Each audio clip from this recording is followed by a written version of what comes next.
Okay, so today we're back with another Part 107 test prep question of the week, and this one dives into a little bit of the Part 107 regulations. So it might feel a little different than some of the other questions we've looked at because it requires a little bit less logic and a little bit more memorization of the regulations.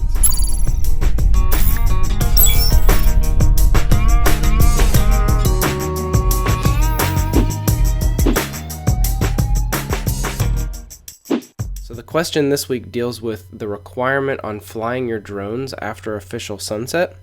So let's take a look at the question.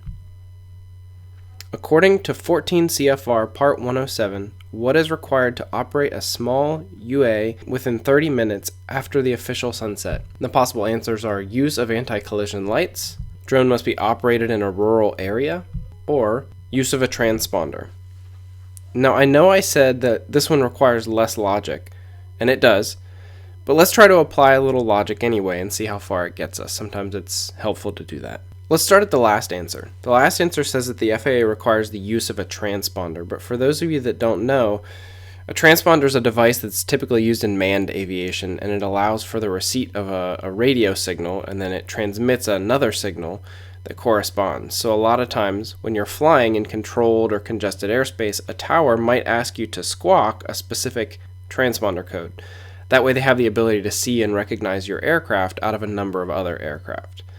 And while this is super helpful in controlled or congested airspace, it's really not going to help most manned pilots see your drone at night, which is really what you need. Keep in mind that the FAA's most basic job here is to make sure that travel in national airspace is safe.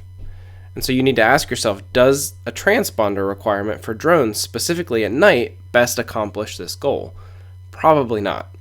So while transponders may become common when commercial drone flight goes beyond line of sight, and when that is common, it really isn't there yet, and it certainly isn't required for night flying. So that first answer, or rather the third answer, is incorrect. At first glance, you might actually look at this next answer in the middle, that night flight must be operated in a rural area, and think that it seems like a good answer. It logically makes sense to force drone pilots to fly night flights in areas where there's going to be less traffic. But when answering these questions, you're always going to be looking for the answer that makes the most sense, which is the best answer. This one might be a decent answer, but is it the best one? When we compare it to the first answer, probably not.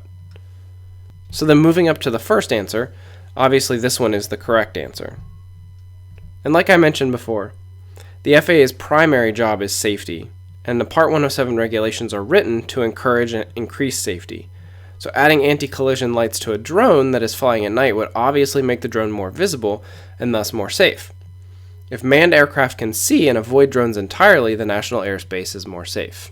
Okay, so now that we've gotten the correct answer though, logically, let's walk through the Part 107 regulations to make sure.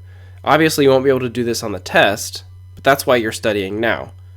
So here's 14 CFR 107.29b, which states no person may operate a small unmanned aircraft during periods of civil twilight unless the small unmanned aircraft has lighted anti-collision lighting visible for at least 3 statute miles. The remote pilot in command may reduce the intensity of the anti-collision lighting if he or she determines that because of operating conditions, it would be in the interest of safety to do so. I'll link to that section of code below if you're interested enough to take a look at it. So the Part 107 regulations specifically require a drone to have anti-collision lighting that's visible for at least 3 statute miles. This used to require a solution where you'd sort of rig up a wiring harness and lights on your drone, but thankfully there's a lot of solutions that have come out now that are way easier. Specifically there's one called a Lume Cube that's come out with a really fantastic strobe where it's a push button and it just goes through a cycle of fast strobe, slow strobe, and always on, and they're visible for over 3 miles, so they meet this requirement. They're rechargeable, and they also stick to and come off the drone with a type of like patented 3M Velcro tape, so they work really well and you no longer have to hardwire any lighting into your drone. I'll link to a product from Amazon below, or a couple, that you can take a look at if you're interested in adding lighting to your drone. If this video has been helpful to you and you want to receive additional videos just like this one, go ahead and subscribe and hit the notification bell below so you get notified whenever I post a new video.